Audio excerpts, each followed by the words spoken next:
Coucou tout le monde, alors est-ce que vous êtes prêts pour un nouveau challenge? Alors cette fois-ci c'est un challenge pour le mois de juin qui s'appelle Mozart et qui a été créé par Véronique Parrenin sur son compte Instagram et qui est basé sur les arts, c'est-à-dire la peinture, la musique, la sculpture et puis bien entendu qui permet aussi de mettre tout type de livres, voilà. Alors, est-ce que vous voulez le faire aussi? C'est parti!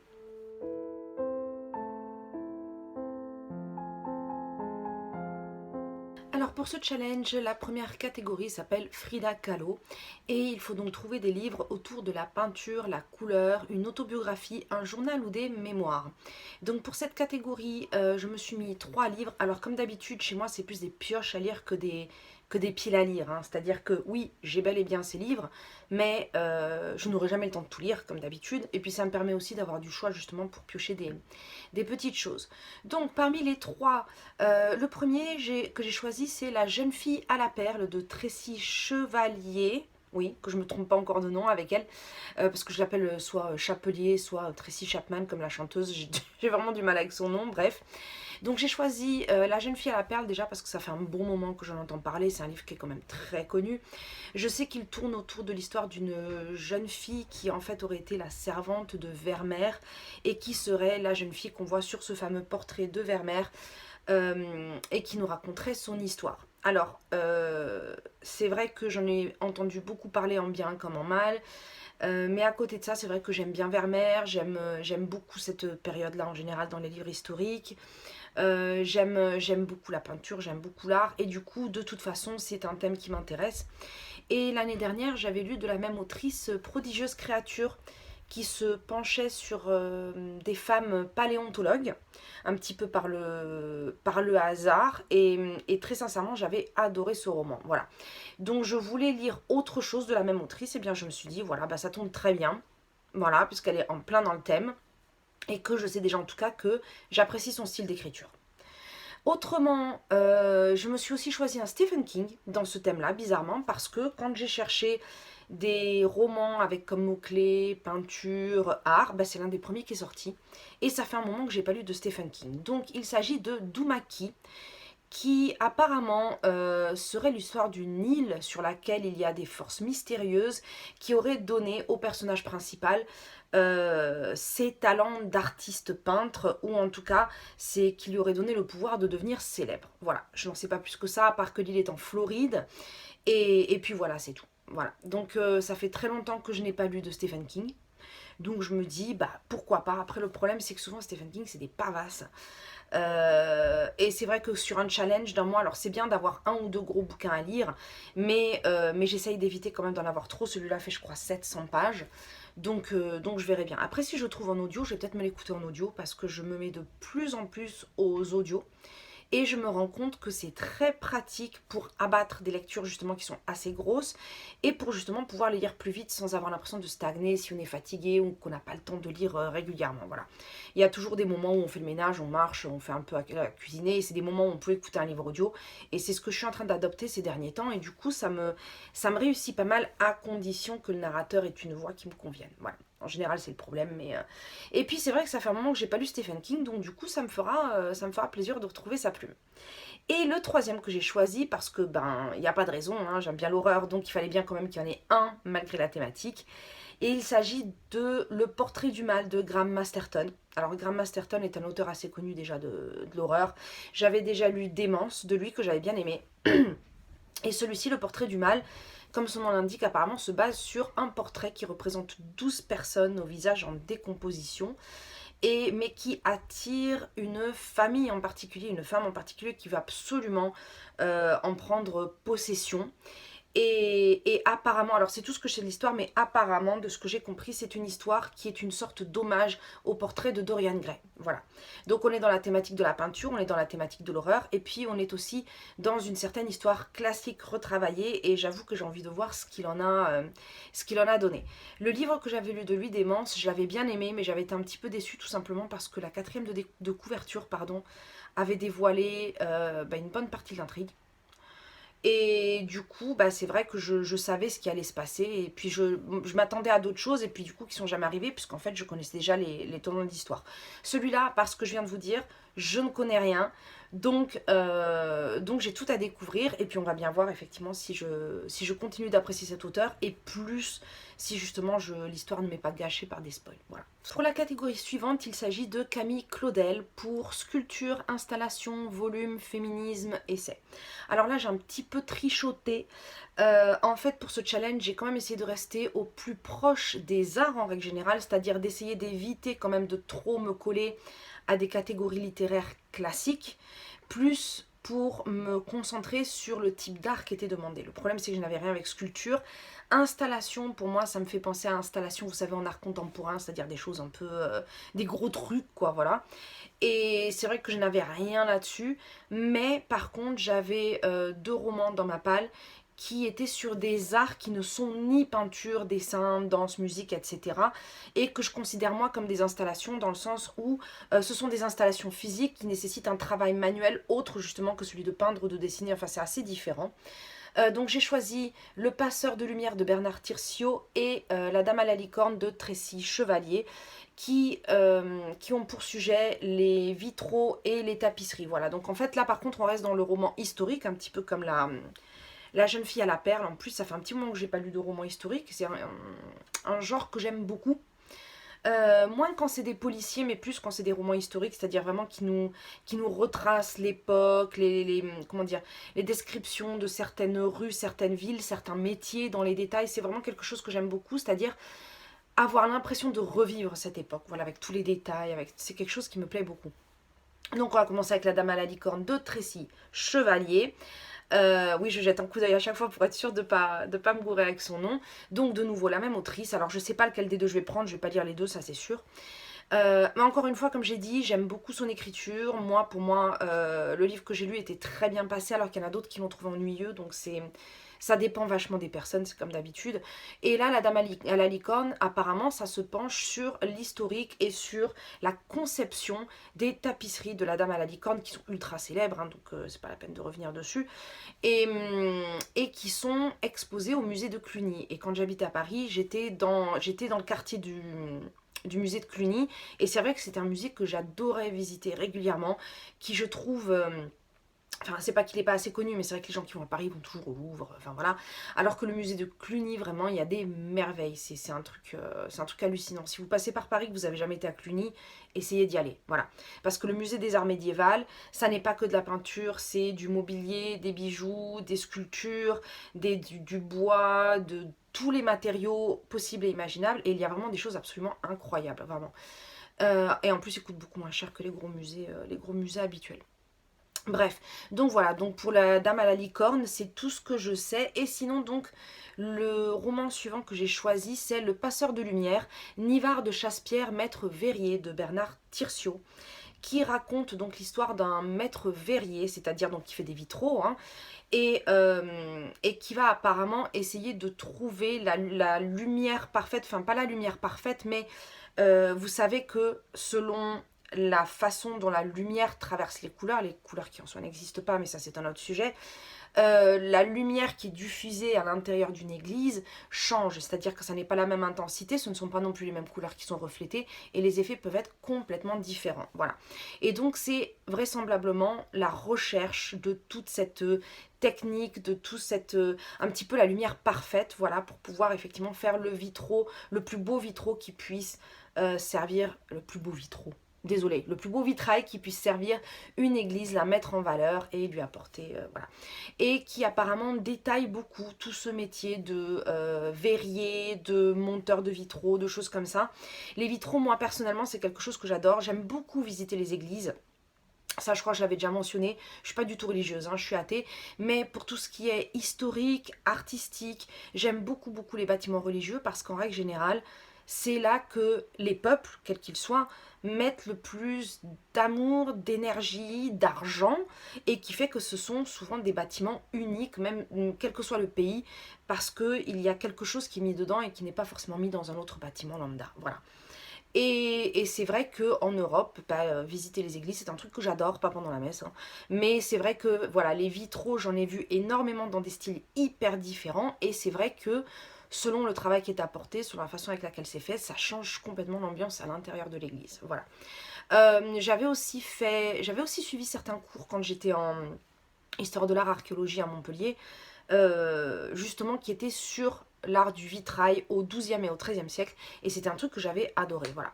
Donc c'est un sujet qui me plaît, donc effectivement c'est ce qui m'a poussé à choisir ces livres-là. Alors la catégorie suivante, c'est Léonard de Vinci pour dessin, ligne, graphique, album, jeunesse. Donc là, effectivement, j'ai choisi plutôt des graphiques, mais qui ne sont pas forcément éloignés du terme de dessin et ligne. Alors le premier, il s'agit d'Anaïs Nin de Léonie Bischoff ou Biscoff, je suis désolée, je ne sais pas comment ça se dit, qui est la biographie sous format graphique donc de l'autrice Anaïs Nin, que je n'ai jamais lu. J'ai toujours beaucoup entendu parler de son nom. Je sais un petit peu de sa vie, effectivement, le fait qu'elle était une écrivain, que c'était une femme assez libre, qu'elle était bisexuelle, enfin il y avait pas mal de choses comme ça. Du coup ça tombe bien d'ailleurs puisqu'on est en juin et c'est le mois des fiertés. Et en fait c'est vrai que je n'en sais pas beaucoup plus sur elle. J'ai envie d'en savoir un petit peu plus et j'ai entendu beaucoup de bien de cette biographie. Donc du coup j'ai très très envie de la lire. En plus j'ai déjà vu quelques pages. Donc au niveau graphisme ça a l'air très sympa. En tout cas moi ça me plaît. Donc voilà, donc j'espère en tout cas que c'est une lecture qui me plaira. Et dans la même catégorie j'ai aussi choisi Le Chat Zen de Huang Quenshan, donc qui est une autrice chinoise et qui est également artiste, aquarelliste, et qui en fait utilise ce recueil pour, sur une double page en fait, sur une page elle présente une de ses aquarelles et sur l'autre page elle l'illustre avec, ça fait bizarre de dire illustrer une aquarelle mais vous voyez ce que je veux dire, elle illustre avec des lignes écrites. En fait à travers des citations de Confucius, des proverbes chinois, des poèmes chinois, voilà, donc c'est une sorte de double travail où le graphisme et l'écriture en fait se complètent. Voilà, et puis bon bah, j'adore les chats, donc ça forcément, voilà, donc ça m'avait l'air assez sympa, donc du coup je l'ai choisi parce qu'il est pas très gros en plus, donc ça me permettra de le lire assez facilement. Quatrième catégorie, il s'agit de Sarah Moon pour photographie, vidéo, cinéma et littérature de l'imaginaire.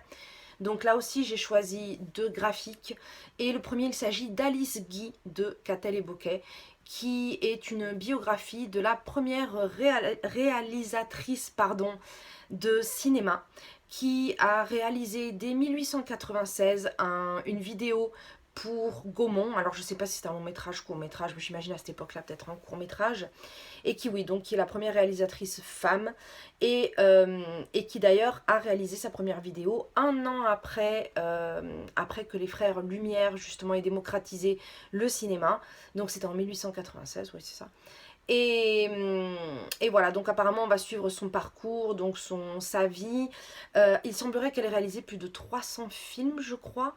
Et elle va également partir aux États-Unis justement pour continuer de réaliser des films. Donc c'est quelque chose qui m'intéresse beaucoup. Les débuts de certaines technologies, en particulier la photographie et le cinéma, j'avoue que c'est quelque chose qui me fascine. C'est-à-dire que les tout premiers temps, la création un petit peu en fait de ces médias un petit peu du rêve, je ne sais pas comment les appeler autrement, mais effectivement donc qui reproduisent la réalité et qui en même temps ont ouvert la porte à l'imaginaire, au rêve, en tout cas vu d'une autre façon que juste les histoires racontées ou les histoires écrites ou la peinture. Et oui, et je trouve tout ce processus, tout ce procédé de savoir comment on a commencé pour en arriver à ce qu'on a maintenant, qui est super intéressant. Voilà, alors je ne connaissais pas cette femme, et du coup je me suis dit, bah, c'est l'occasion ou jamais, puisque c'est dans une thématique, moi, qui me plaît beaucoup. Sur la même thématique d'ailleurs, j'avais lu, si ça vous intéresse, Hugo Cabret. Je me rappelle plus du titre complet, mais je sais qu'il y a Hugo Cabret dedans, dont le film aussi est génial d'ailleurs, et qui justement raconte aussi les débuts de l'histoire du cinéma, avec des illustrations de l'auteur. Franchement, il est magnifique ce bouquin. J'ai adoré l'histoire, j'ai adoré les dessins, et effectivement toute cette histoire du cinéma, ces histoires des cinématographes, de la façon dont les machines fonctionnent, et Georges Méliès qui est aussi le premier à avoir inventé les effets spéciaux, hein, tout simplement. Vous savez, Georges Méliès, je pense que vous connaissez tous à cause de l'image où on voit la lune qui se prend un télescope dans l'œil. C'est très très connu. Ce sont d'ailleurs des vidéos et des films qu'on peut encore trouver hein, si on cherche sur internet, et c'est accessible gratuitement. et juste par curiosité, c'est super intéressant à regarder. Voilà.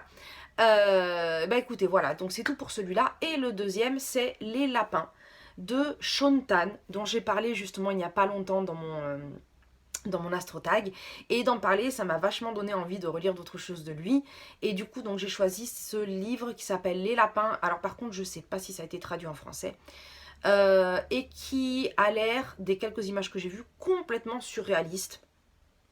En même temps, vous me direz, le style de celui que j'ai lu, Là où vont nos pères, c'est aussi du surréalisme, hein, globalement. C'est-à-dire des images très très fortes, des symboles très forts, et en même temps qui racontent tellement de choses. C'est un petit peu comme une histoire entre les lignes, voilà. Et celui-ci, alors je n'en sais pas grand-chose à part qu'il s'appelle Les Lapins parce qu'il raconte d'une certaine façon la colonisation de l'Australie, en la mettant en parallèle avec la colonisation de l'Australie aussi par les lapins. Parce que je ne sais pas si vous êtes au courant, mais les lapins ont été une espèce non indigène qui a été introduite en Australie, alors que bah, du coup c'était une espèce qui n'existait pas avant et qui est devenue un vrai fléau puisqu'ils n'ont pas de prédateurs. Donc ça a été un très très gros problème, et apparemment donc il met en parallèle l'histoire des hommes qui sont venus en Australie et l'histoire de cet animal qui a été un fléau pour l'Australie justement, dans ce graphique. Voilà, alors après comment c'est traité, qu'est-ce que ça va donner, je ne sais pas. Est-ce qu'il a du texte? Ben je sais pas. Voilà, donc ça sera la surprise. Alors pour la cinquième catégorie, il s'agit de Pina Bausch pour la danse, les arts de la scène, thriller, policier, horreur. Donc, bah, encore des graphiques, hein. Ici, j'ai choisi encore une biographie. Apparemment, j'ai choisi pas mal de biographies et je crois que ce sont toutes des femmes. Oui, ou presque. J'avais pas du tout fait attention, je viens juste de me rendre compte maintenant, bref. Donc j'ai choisi comme premier graphique Kiki de Montparnasse, toujours de chez Catel et Bocquet, par Catel et Bocquet, pardon, comme Alice Guy, et qui ici nous raconte donc l'histoire d'une femme qui apparemment a été la muse de Man Ray et qui a connu beaucoup de peintres, beaucoup d'artistes en fait de cette époque-là. Donc c'est une histoire qui se passe dans les années 20, et c'est l'histoire donc de cette femme ultra libérée, en fait bien avant l'heure, à une période où effectivement c'était quelque chose qui était plutôt difficile à faire, et qui, alors si j'ai bien compris, est en rapport, peut-être d'où son nom Kiki de Montparnasse, qui est en rapport avec les arts de la scène. Voilà. Alors, n'en sachant pas plus, on verra bien au moment de la lecture si ça correspond pas, mais j'ai cherché par mots-clés, donc normalement ça devrait coller. Et j'ai aussi choisi Poison City. Alors Poison City, on est plus dans le thriller. C'est un manga de Tetsuya Tsutsui. Et apparemment, c'est un manga qu'il a écrit et qui est, excusez-moi, développé autour de la liberté d'expression et des problèmes de liberté d'expression au Japon. C'est un auteur de manga que je n'ai pas encore lu, mais qui apparemment a eu des gros problèmes de censure par rapport à certains de ses mangas. Et puis peut-être pour des raisons justement qui n'étaient pas, parce que si j'ai bien compris, je ne sais plus si c'était à cause de la violence ou à cause des thèmes qui étaient présentés. Comme j'ai dit, je n'ai pas encore lu d'autres de lui, mais faudra, si celui-là me plaît, j'en lirai certainement d'autres. Mais effectivement, c'est vrai qu'il y a un problème sur les choses qui sont autorisées et celles qui sont non autorisées au Japon. Et il semblerait donc que celui-ci tourne autour de ce sujet-là. Alors du peu que j'ai lu, apparemment ça se passe juste avant les Jeux Olympiques, où effectivement il y a une vague de puritanisme qui gagne le Japon, où il faut tout cacher, tout parce que ça va être les Jeux Olympiques, ça va être revu à l'international, et donc il faut présenter une bonne image. Et ça me rappelle dans le monde réel, justement, avant les Jeux Olympiques, tous les changements qu'il y a eu, dont en particulier le fait de dégager toutes les revues et livres pornographiques entre autres des épiceries, de tous ces trucs-là, parce que c'était quand même des livres qui étaient mis plutôt bas, qui étaient complètement à hauteur des yeux d'enfants, en sachant que ces livres eux-mêmes parfois représentaient des enfants, enfin bref, donc passons, mais c'est vrai que ça c'est quelque chose qui ne se sont jamais interdits, ou même quand les gens n'étaient pas pour eux c'était considéré comme normal, mais par contre les Jeux Olympiques arrivent, comme par hasard, oui finalement on va peut-être le cacher. Bon, bref. Voilà, donc ça c'était juste le petit détail. Et effectivement, donc ça m'a fait penser à ça. Je me suis dit, tiens, ça a l'air assez intéressant. Donc, vu que même si c'est une histoire fictionnelle, ça tourne autour de tout ce qui est la liberté d'expression au Japon, ça m'intéresse pas mal. J'avais lu aussi Bah tiens, un livre d'une artiste contemporaine. C'était un manga aussi qui racontait sa biographie qui s'appelait L'histoire de la vulve, une obscénité. Parce que c'était une femme justement donc, qui faisait des œuvres d'art autour de ce thème-là, mais qui a été emprisonnée au Japon parce que ça a été considéré comme pas seulement de l'obscénité, mais une attaque à je ne sais plus quoi. Enfin bref. Alors qu'à côté de ça, par contre, quand il s'agit du sexe masculin, quand il s'agit d'autres types de représentations, comme je dis, des enfants dans des choses où ils ne devraient pas être, bah, ça pose pas problème. Voilà, donc c'est un petit peu toutes ces contradictions, toutes ces choses-là qui sont intéressantes de voir parce que très clairement, moi, ça par contre, c'est quelque chose que j'ai beaucoup de mal à comprendre. Voilà, bon, comme on dit, on a tous des cultures différentes, mais c'est vrai qu'il y a des choses voilà, qui sont difficiles à admettre et à accepter. Mais par contre, effectivement, d'essayer d'en comprendre peut-être un petit peu mieux, si ce n'est le pourquoi, mais au moins le comment, et d'essayer de savoir pourquoi est-ce que ça se passe comme ça ici, même maintenant à notre époque. Voilà. Et on va terminer avec la catégorie Nina Simone, donc qui tourne autour de la musique, du chant, de l'inclusivité et de la biographie. Alors j'ai encore mis une biographie de femme, c'est pour ça que je disais ça tout à l'heure, avec Joséphine Baker de Catel et Bocquet. Donc là j'en ai quand même mis 3 des mêmes auteurs parce qu'effectivement à chaque fois c'était eux qui avaient fait une biographie de femme qui m'intéressait. Donc bon certainement que j'en lirai qu'une ou deux, hein, mais voilà, donc Joséphine Baker, dont en fait on ne retient que son côté danseuse avec sa ceinture de banane et tout. Mais j'ai découvert un petit peu plus sur elle quand j'ai lu Culotté. Il y avait beaucoup de choses que je ne connaissais pas de cette femme, toutes les actions qu'elle a fait dans sa vie, toutes les choses qu'elle a essayé de faire justement pour changer certaines conditions, certaines choses, tous les enfants qu'elle a adoptés pour justement les sortir de la misère, tous les dons qu'elle a fait, enfin elle a fait des trucs incroyables cette femme. Euh, et il me semble aussi d'ailleurs qu'elle a fait partie de la résistance. Enfin, il y avait vraiment énormément de choses qu'on ne connaît absolument pas d'elle.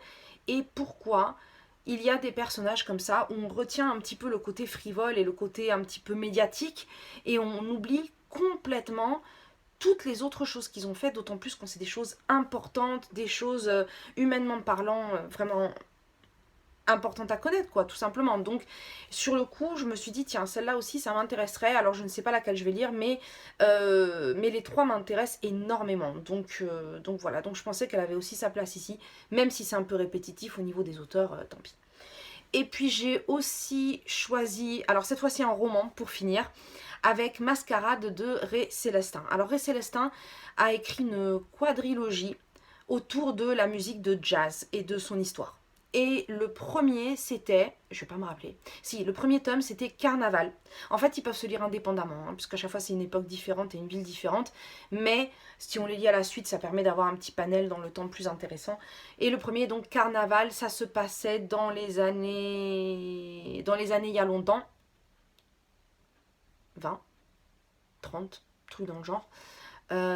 Et donc ça se passait à la Nouvelle-Orléans, bien entendu, donc la ville où vraiment est né le jazz, est née toute cette musique-là. Et c'est une enquête policière, un thriller en fait, qui avance sous l'ambiance de cette musique, en étant suivi par cette musique. Et puis la Nouvelle-Orléans, c'est vrai que c'est tellement typique effectivement de cette ambiance. Et on revient en fait sur le tueur à la hache, qui est un tueur en série, j'allais dire très connu, bon en fait ça dépend, on ne connaît pas forcément, mais en tout cas qui a été très connu au moins à cette époque-là, qui était quelqu'un donc qui tuait les gens à la hache, hein. On n'a jamais su qui c'était jusqu'à aujourd'hui. Et effectivement, donc ce roman se propose de résoudre cette énigme, et c'est effectivement un tueur qui avait promis pour l'un de ses derniers méfaits, justement, que si toute la ville, en tout cas que si toutes les maisons mettaient de la musique jazz, il arrêterait de tuer. Et en tout cas, il ne passerait pas dans les maisons dans lesquelles le jazz était diffusé. Et il s'avère qu'après ça, effectivement, on n'a plus une nouvelle du gars. Donc qu'est-ce qui s'est passé? Il lui est peut-être arrivé quelque chose à ce moment-là, on ne sait pas. Jusqu'à maintenant, on ne sait toujours pas qui c'était cette personne. Et effectivement, c'était comme ça.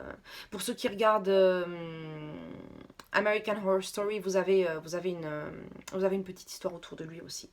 Bref, donc j'avais lu le premier, j'avais beaucoup aimé parce que j'avais adoré cette ambiance glauque, cette ambiance de Nouvelle-Orléans, du jazz avec ce tueur en série. Et en même temps aussi, il exposait beaucoup justement les problèmes qu'ont les locaux à cause justement du côté très mixte, du côté multiculturel qui ne se font pas ensemble. Par contre, justement, de toutes les oppositions qu'il y a, c'était très très bien expliqué, très très bien fait. Moi, personnellement, j'avais beaucoup aimé et j'avais pas encore lu la suite. Voilà, donc la suite qui est Mascarade, dans lequel on va retrouver les deux personnages principaux du livre précédent qui déménagent pour des raisons forcément que je ne vais pas vous expliquer puisque c'est la fin du dernier livre, donc voilà.